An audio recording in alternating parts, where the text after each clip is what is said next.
Welcome to today's webinar, Co-Design and Collaboration, Moving from Buy-in to Shared Ownership. This is the second webinar in our Community Change Festival webinar series, outlining the 5 interconnected practices essential to moving from idea to practice to impact, leading up to the Community Change Festival taking place October 1st to 4th in Toronto, Ontario. My name is Liz Weaver, and I'm the co-CEO for the Tamarack Institute's Learning Centre, and my guest today is Max Hardy of Max Hardy Consulting of Melbourne, Australia. I'll give you a little bit of background about Max. Max works with leaders and organizations to achieve results through collaboration. He focuses on their toughest and most complex projects while building their ongoing capacity to collaborate and engage across their organization and with other organizations, stakeholders, and with their communities of interest. Working as a coach, facilitator, process designer, trainer, and strategic advisor, his approach is to work with people where they're at, understanding their unique and not so unique challenges, and to co-create new ways of responding to those challenges.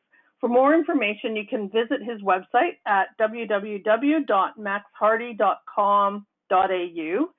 So Max, welcome to the webinar today. Thanks very much, Liz. It's a pleasure to be with you and everybody else who's listening. So Max, we're going to start with a question about yourself. Can you tell us more about your background and expertise, perhaps sharing a little bit of insight with the listeners on to the webinar? Sure, happy to. Yeah, my background, well, my first degree was in social work, so I spent quite a lot of time working with families and individuals who were struggling wherever they were at in their lives, and so I guess I did a lot of casework and working in fairly challenging situations with people who were doing it fairly tough. From there, I moved into planning and evaluating community services, and it was in that capacity as a public servant with that role that I started doing quite a lot of community engagement around planning for services. And eventually, when I moved into a consultancy role, there was growing demand for people with some skills in community engagement and getting organisations to work better together and with their communities to resolve various challenges. And what was interesting about that whole process is that I started working on areas where I didn't have any content background. My background was in community services, human services, and then I found myself working on infrastructure projects and environmental projects where, in fact, the challenges had quite a lot in common, and that was that people needed to listen, work together, appreciate differences, and be able to think together, work together to try and find some solutions. So it's been kind of interesting, and I still work in the community services, health services area, but I kind of see that my role is really supporting people to collaborate on a whole range of different issues. So it seems like it's been a thread through your whole career. My next question is about the book that you wrote with your colleagues at Twyford's. You wrote this book called The Power of Co, The Smart Leader's Guide to Collaborative Governance. What was the big motivation to you and your colleagues to sit down and write this book? Because writing a book is no small task. It's a pretty big undertaking. So what was it that you all at Twyford's were being engaged in that motivated you? We were really concerned that a lot of practices that are coming under the banner of community consultation or community engagement were in fact fairly superficial processes, and that the power of engaging authentically and collaborating wasn't actually being explored as much as it could be. So we went through this process where we started talking about those projects and processes where we felt that it had been authentic, and we actually used appreciative inquiry to really examine and inquire into the very best of community engagement. And we wanted to kind of unravel this kind of roadmap around collaboration. And initially, we were talking about it in terms of being collaborative governance, or having shared ownership and responsibility for things. And I think what actually happened as we wrote the book and did our inquiry is we realized that essentially what we're unraveling is, what does it actually involve? What does collaboration actually involve? How do people do it? A lot of people talk about it, but what's actually involved in doing it? And what might be some of the steps from going from an awareness of there being a complex issue to resolve, or to make some progress on, and through to I guess a stage where people are working you know, effectively together to actually tackle that issue, and and feel, feel very positive about the whole process. So that's thinking about the book, I guess, was that we believed that while there was a lot of rhetoric around collaboration, there wasn't really a lot of tools or even models that would actually guide people on that journey. So my next question, Max, is that we know that in collaborative work, there's often, limited buy-in to the work. That means that people are sitting around the collaborative table and they're nodding, but they're not necessarily actively contributing in the work. So how does a co-design process help move the collaborative partners from buy-in to really owning the process of co-design, and really thinking about the dilemma that they're trying to resolve? Yeah, it's a great question. One of the things about the model that we came up with, or it's really I guess a pathway, is that it's very difficult for people to actually just start collaborating. It actually is a process. It doesn't happen straight away. So one of the things that we found that was incredibly important for people to collaborate is agreement about what they're collaborating on. So in the language of, of collective impact, it's that common agenda or shared agenda. And the language that we were using for this was co-defining the dilemma. And the reasoning behind that was that we found that it's not easy for people to collaborate if in fact they're working essentially one out to achieve a particular, they had a particular motivator or an interest that they were trying to achieve or respond to, but they didn't actually have something together that they had worked on. What we'd also found is that often the question or the challenge or the dilemma that people were meant to be trying to resolve had been framed by one particular party. So it could be, in fact, someone in government that says, well, this is what the problem is, and now you need to collaborate to fix it. But invariably, people have a different view about what the problem or the issue is. And so one of the first steps for, and how co-design actually makes a big difference, is you're not just co-designing a solution, you're actually you're co-defining what it is that you're going to work on. And then you actually can co-design a process, which is, how are we going to work together to resolve this thing that we collectively have decided is the question. And what we found is that in the best experiences of collaboration that we'd encountered, people had a very strong shared ownership of the question or the issue or the dilemma that they were going to work together to address. And once people had actually framed that together, that became everybody's question. It became everybody's mission to do something about it. And that's a very different dynamic to having one particular party say, this is what the issue is, and now we all need to collaborate to fix it. I think that is a really different approach because you're building ownership right from the very beginning, where people say, well, this is my perspective about the dilemma, or this is my perspective about the dilemma. And so each of the folks around the table can share their perspective and then also kind of piece it together right from the variety of different perspectives. The next question that we have is really looking at the co-design model. So you've developed this model that really seeks to build commitment and trust at each level of the framework. What are some of the things that groups might try as they engage in working collaboratively, and what are some traps that they might fall into?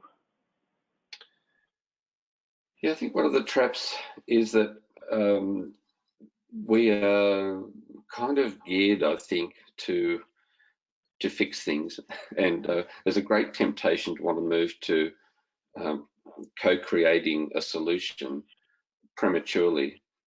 And it's at that point, I think, when you try and rush to that kind of coming up with answers and solutions, that you realize that you've gone too quickly and you actually need to go back. And I guess this particular pathway created is not really so neat and linear in reality, and that often you do need to go back, and sometimes you've missed key people who can contribute to the process, and so you may need to go back and redefine the dilemma and then redesign the process to make sure you've got the right people at the table working together.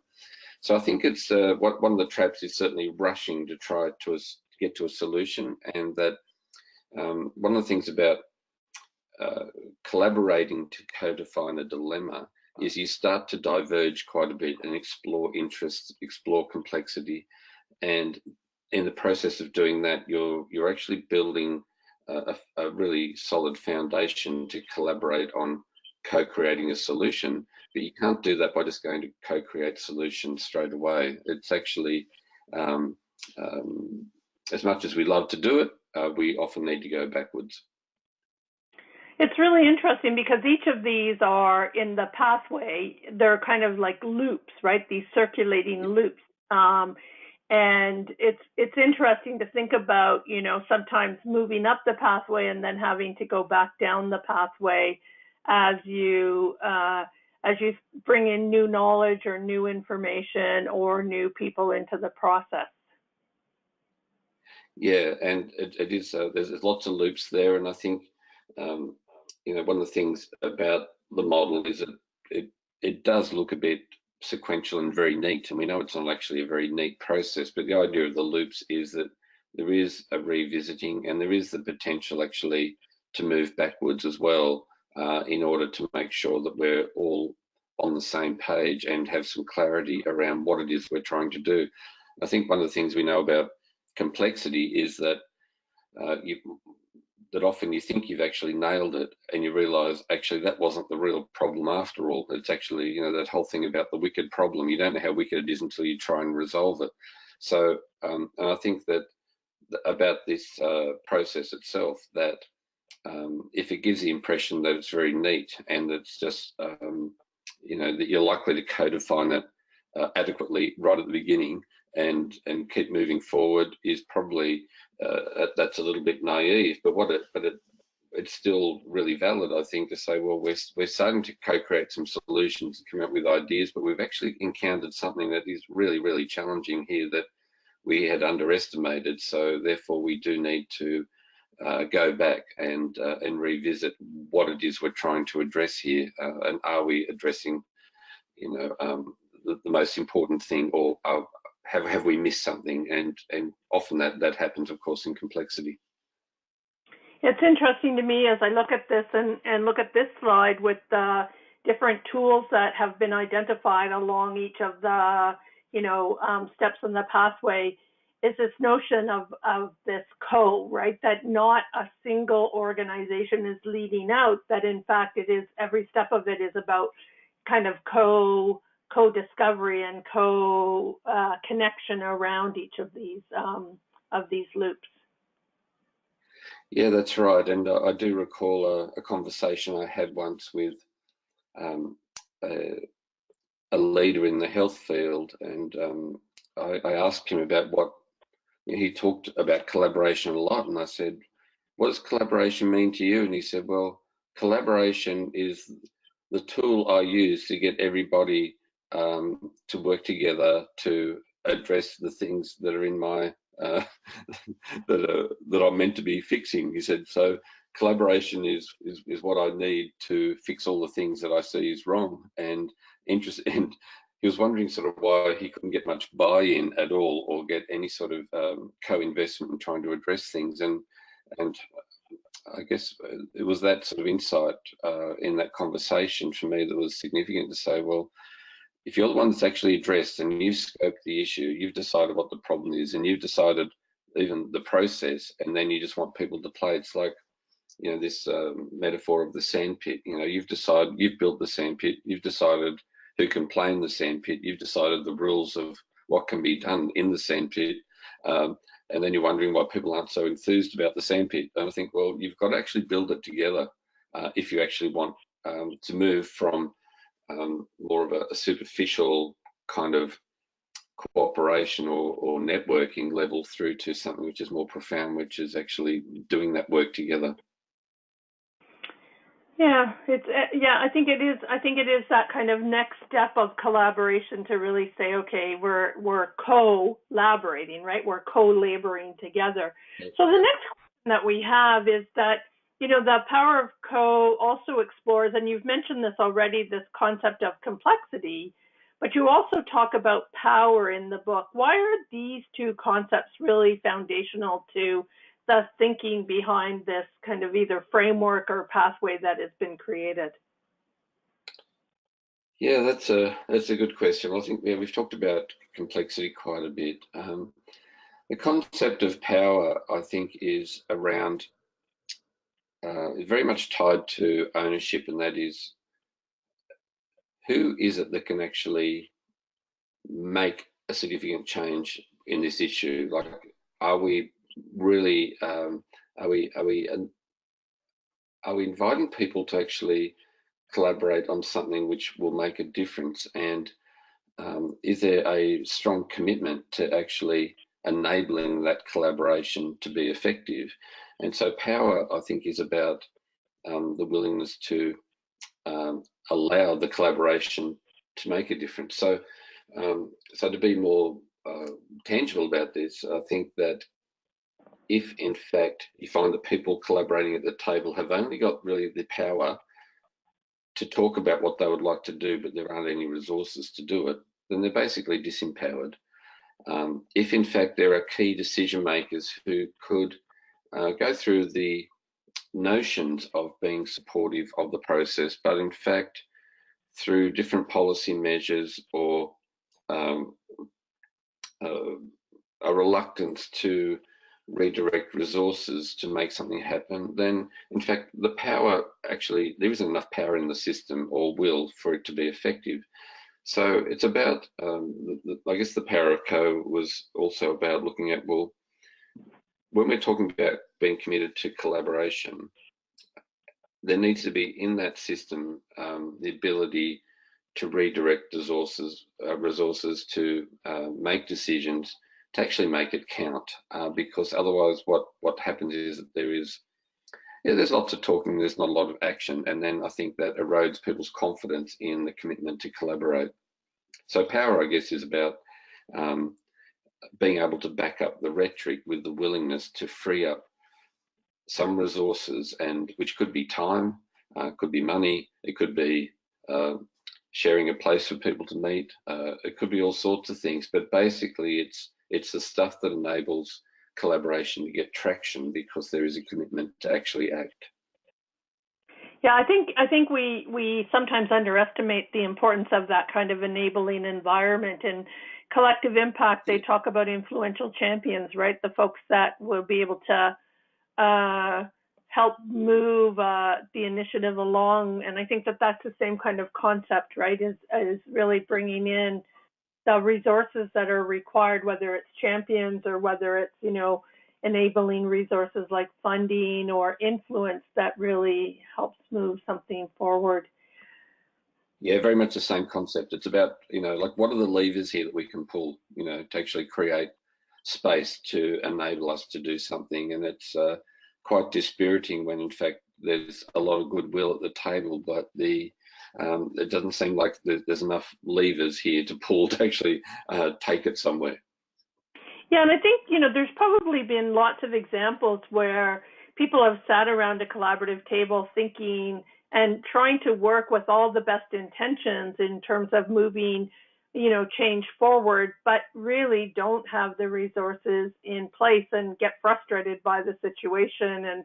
And what I've seen around those tables is that they tend to dissipate after a while, right? That good intention. Yep. What's that famous saying that good intention is not enough?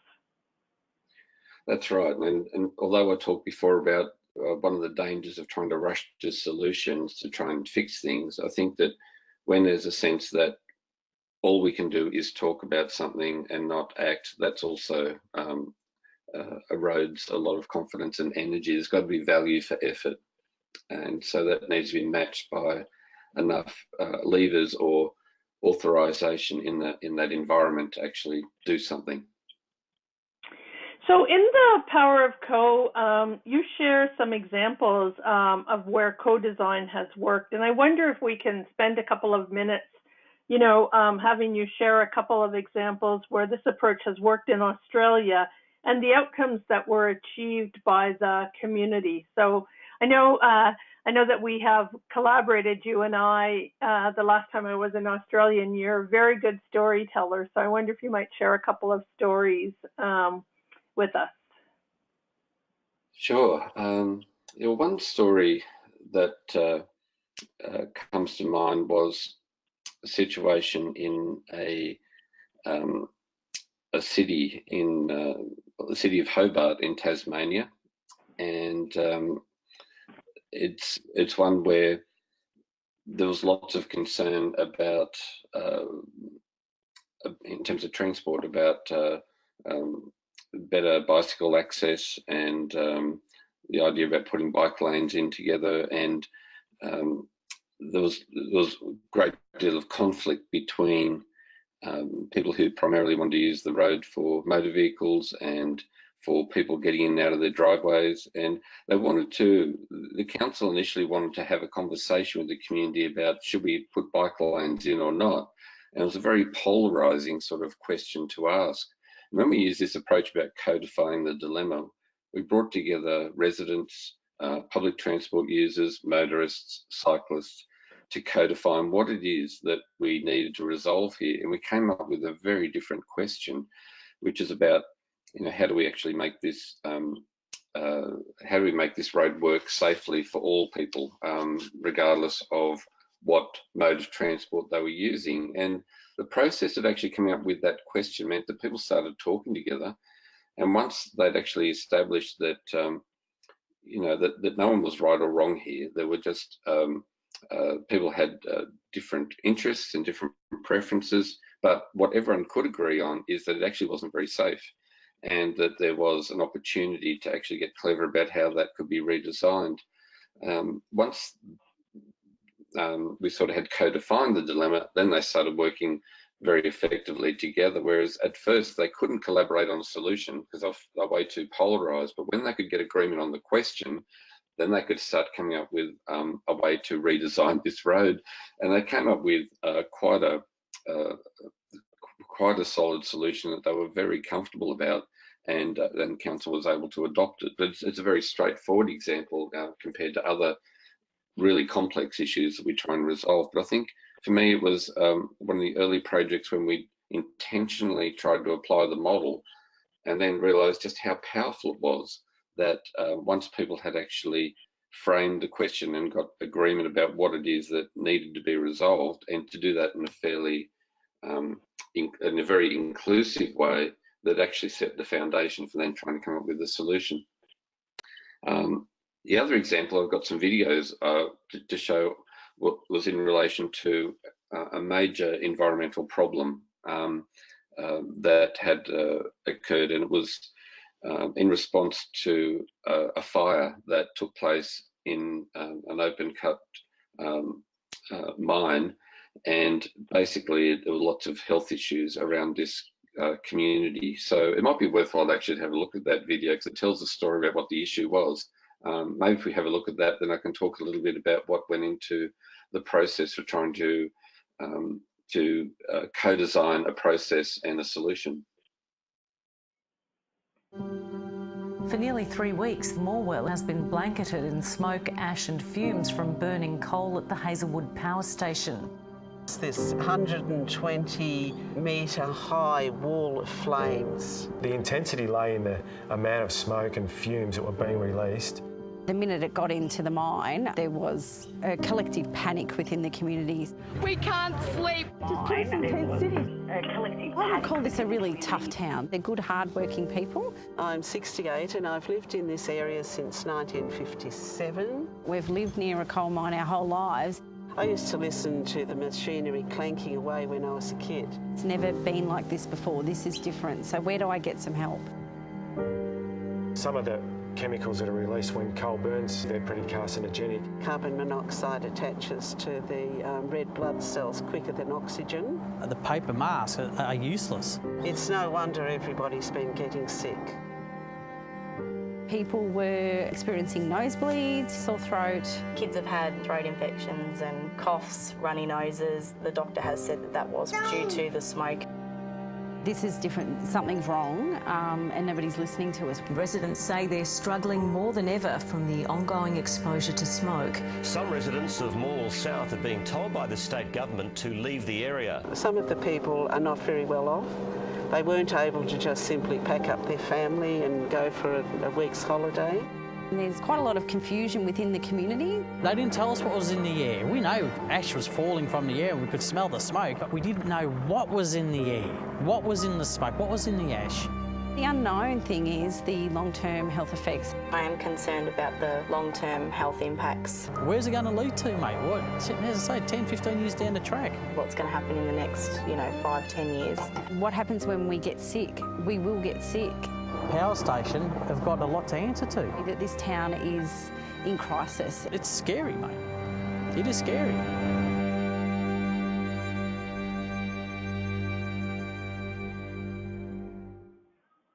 Yeah, so that was a pretty dreadful time for this this community to experience, and the Environmental Protection Authority, EPA, approached me a couple of years after that incident to say the trust with the community is really broken. There's lots of concern around ongoing air quality issues, and they wanted to. I started using this word co-design. They said we would like to co-design a system of air quality monitoring and communication that would give this community confidence around around air quality and related health impacts. And they were prepared to put some money towards improving the equipment. But what they knew is that if they just went out there and started putting in equipment, that there would be quite a lot of mistrust about where it was being put and what it was meant to do and how results would be conveyed. And so I said, look, we think there's an opportunity here to co-design a system, but we kind of don't know how to do it. And neither was there much agreement about what co-design actually meant. So that was kind of interesting.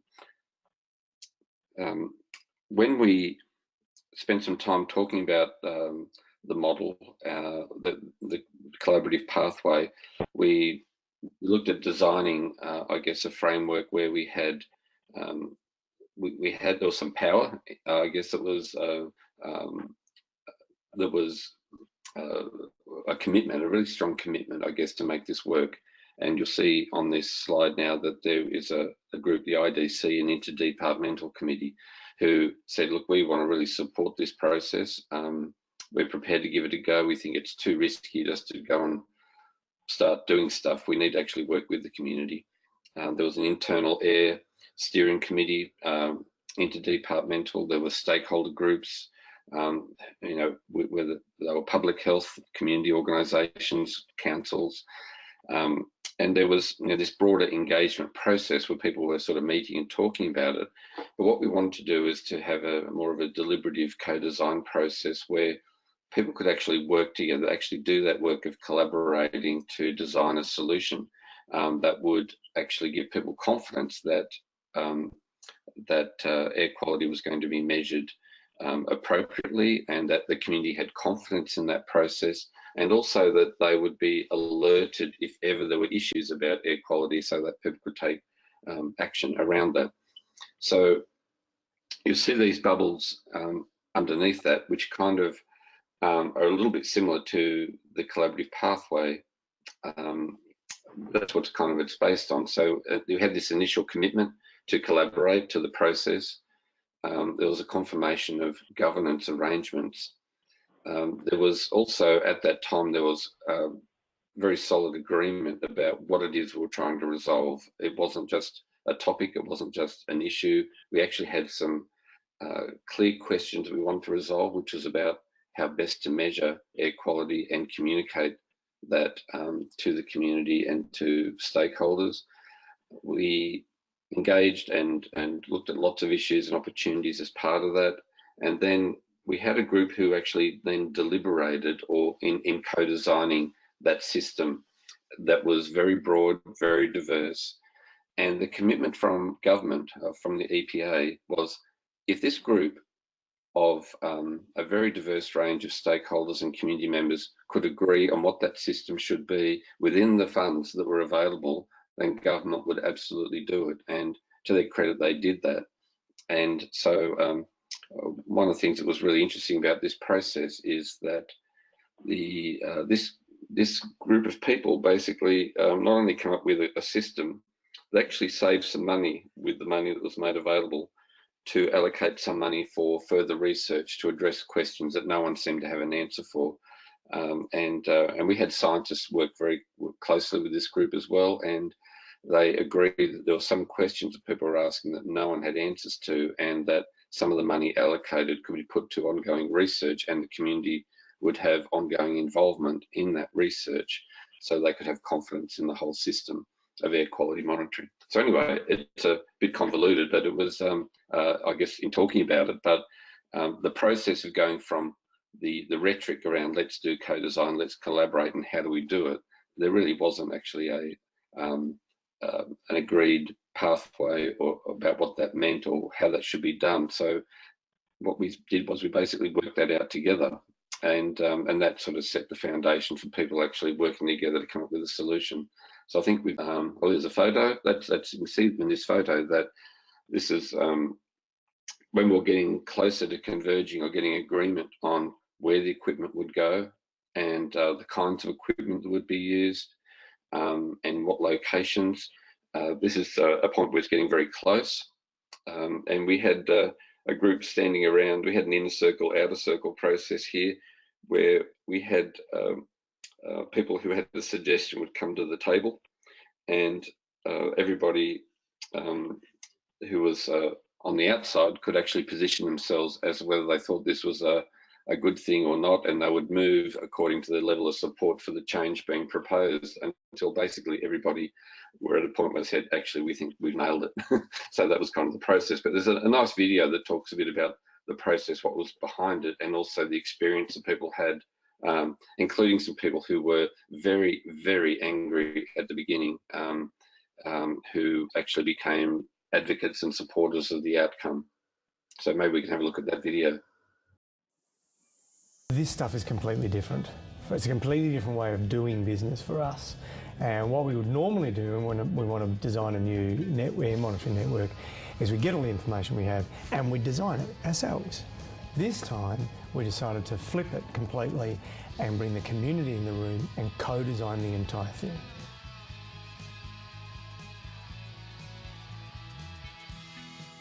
The information that people really want to know about their air quality will be embedded in that design.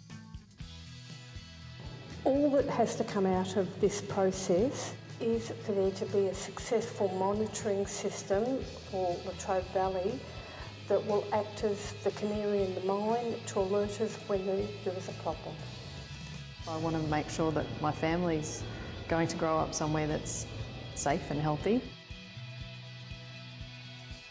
Some sort of safety, some sort of way that the community can look at the information and it makes sense to them.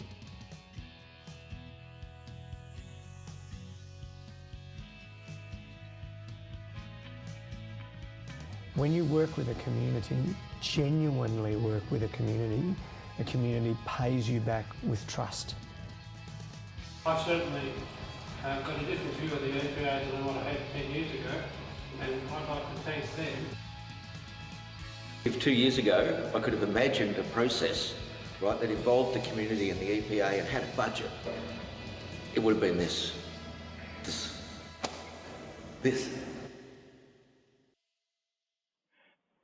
Yeah, so that sort of gives a bit of an indication, I guess, of the journey that I went through. And you know, it's not to say that it was all smooth sailing. I think it was very challenging, but in the end, I think to have this group of people who were consisting of a lot of the spokespersons for the community, they were incredibly angry to then saying, let's have a photo of the scientists and the department, they're all of us together, and we think we've nailed this, and thanks very much. And knowing that actually there was support and some dollars to implement it meant a huge amount for restoring trust and relationship building, and for an ongoing working relationship between that government department and those that community.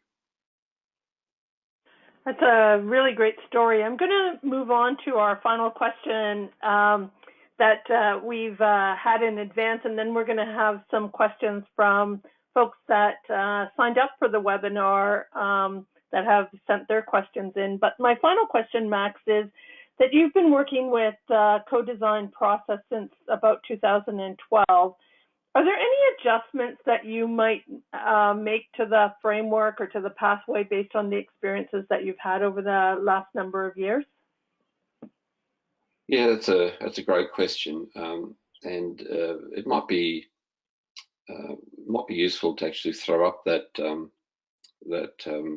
pathway again, just have a look at that.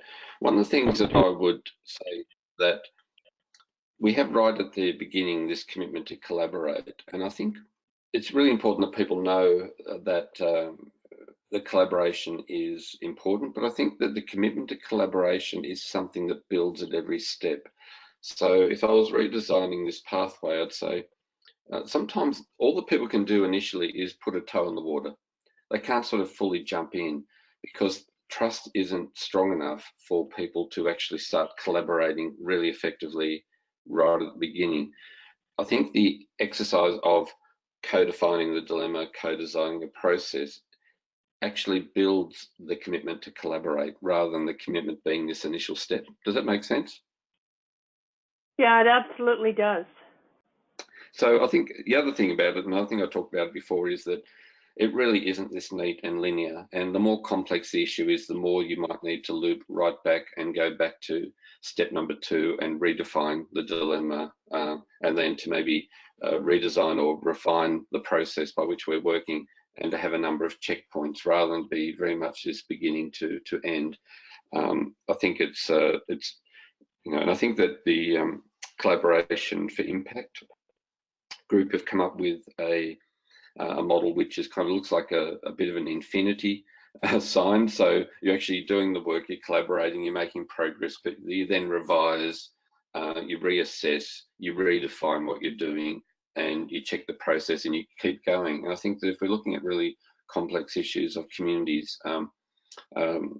working with the service system, with government, with agencies to, you know, to address ongoing challenges, that's an ongoing process. It's not just a beginning and an end. It doesn't really end. It needs to keep going. So there's something about looking at the model now. It looks like, oh, you co-deliver the actions at the end and then you're done. Well, that might be the case for, say, a planning project, but when it comes to a really complex social issue, it needs to keep looping around. It doesn't end. Maybe one of the things that we can do, Max, in addition to sending out the slides and the links to the videos, is to share the Collaboration for Impact model as well.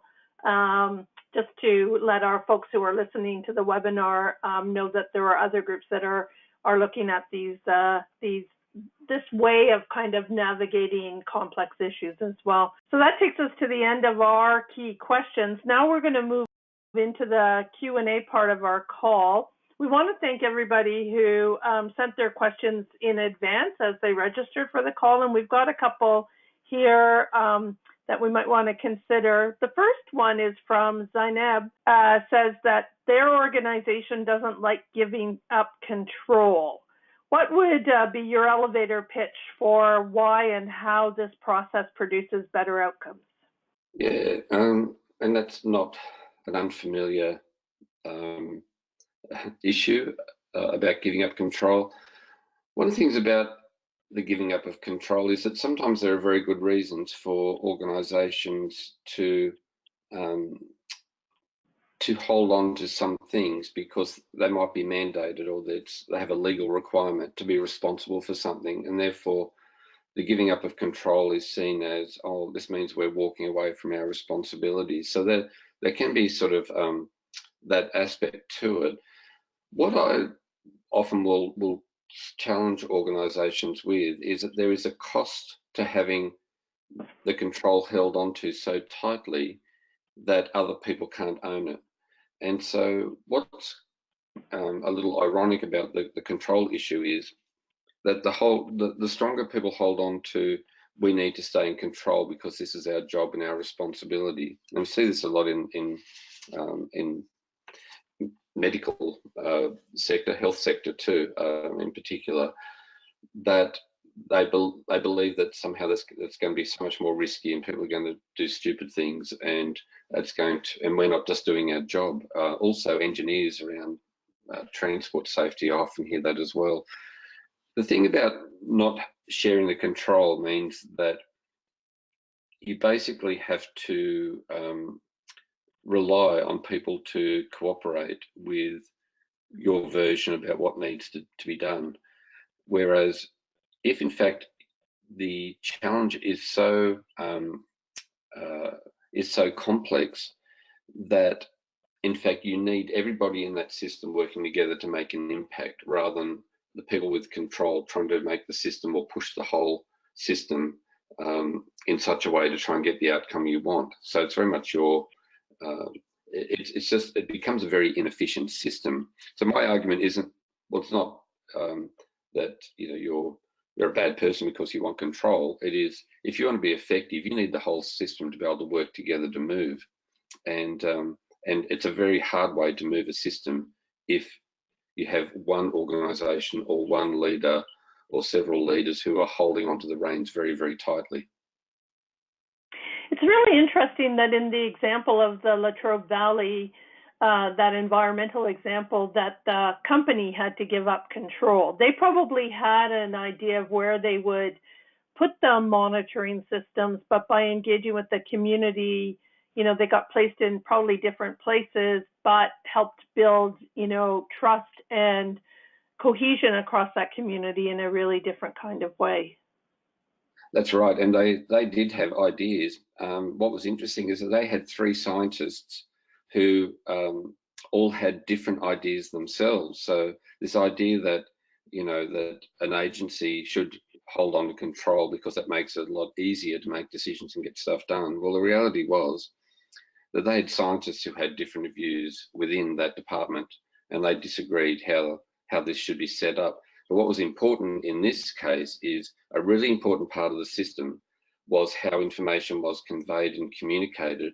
And if there isn't trust in the information, then it doesn't matter what the department measures and what it communicates, people won't necessarily believe that information. So what we created, I guess, through that dynamic is enough trust that information can now be shared much more quickly, and also information shared from the community back to the department, because one of the things that was part of that system was people's noses. That is, the people actually detect smoke or some smell that's a bit odd, that actually would send a trigger for the department to actually investigate and measure in a different way. So in fact, they needed the whole system working together to be effective. It wasn't good enough for just one organisations say, this is our equipment, this is what we're going to do, and we'll tell people what's going on. If there's no trust, you don't have a system, then it's still broken. You can't actually move forward. So I'm going to ask you one more question, and this question was submitted by Marie. Our organization is moving to a more co-designed process almost halfway through a long-term project to tackle a complex citywide problem. My bosses are worried that the feedback from the new partners will change our plans significantly. To me, that seems like the point of it all, to change towards a better solution. Do either of you have any experiences with a shift like this, and how did you navigate that change? Well, that's a good question. I'm sure you've got a response to that, Liz, with your experience. I would just say this, that one of the stumbling blocks, I think, is that this idea that once we start working together, that we have to roll back everything and start all over again. The reality is, I wouldn't see that conceptually as moving back. I would say you're just moving forward, but you're moving forward together. And it may mean that you do some things differently as a result of it, but that's the whole point. So instead of actually having this idea of, oh, we're going back to the beginning, or everything we've done is wasted, no, you're building on it, you're adapting, and you might choose to do different things because you've got more people at the table, which means the system has the potential to be a lot more adaptive and effective. But have you got an example to share about that, Liz? I'm sure you do. Yeah, I mean, I think at Tamarack, what we see is that things have natural 3 to 5 year rhythms anyways. And so in all likelihood, you're probably at the point of your collaborative work where that there seems to be this natural shifting or this natural point of reflection. And as you said, Max, this natural point of adaptation. And I think what's important in the reflection is to look at what you did really well in the past and how can you leverage that moving forward, and what the new situation is calling for, whether it's bringing new people in or bringing new resources to the table, and then how do you also leverage that and use both of those to adapt forward and lean into different kinds of solutions. So I think you're right. I think it is about, you know, being adaptable and not building something completely new, but really looking backwards and forwards. On the Tamarack website, there's a great tool that we use a lot with groups, which is really about, you know, that backward casting and that forward casting in terms of these pivot points. And so we'll add that in as a tool when we send out the email to folks that have listened to this webinar. So we're at the end of our time. And so Max, I want to thank you again for sharing your perspectives on co-design and your stories about where this has really worked in the Australian context. I want to also thank those folks that have signed into the webinar for sending their thoughtful questions in advance. Sorry we couldn't get to all of them, but lots of them were about this control question. I think that's what people struggle most with in terms of collaboration, and I think Max, you did a great job in addressing that question.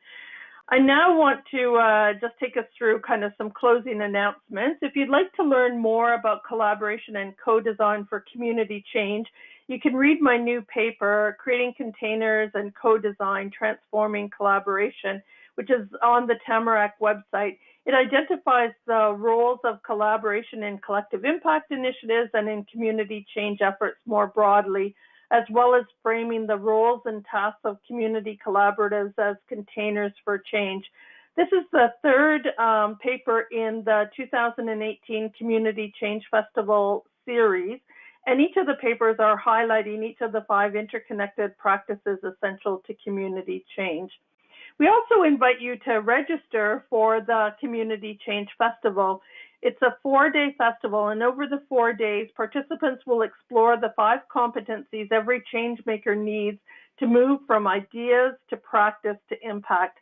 Collective impact, community engagement, community innovation, collaborative leadership, and evaluating community impact, or all of those are the 5 practices. We will host workshops, offer space dialogues, present tools, take you on immersive learning tours, facilitate peer input processes, and so much more. Find out more through the registration link at the bottom of the screen. You'll hear from me and a variety of speakers, provocateurs, and peers as we celebrate and move forward the practice of community change together. In a few days, you will receive a follow-up email, which will include a link to the audio recording of today's calls, as well as other learning opportunities that I've just mentioned. You can email Duncan at tamarackcommunity.ca to provide us feedback about today's webinar. We're always trying to improve our webinar experience, and so your feedback is both appreciated and welcome. Thank you so much for joining us today, and have a good day. And Max, I want to take a moment just to thank you for getting up early Australia time to join those of us that are on North America time and to share your wisdom about the co-design process and how it can really improve our collaborative outcomes. So thanks very much. A pleasure.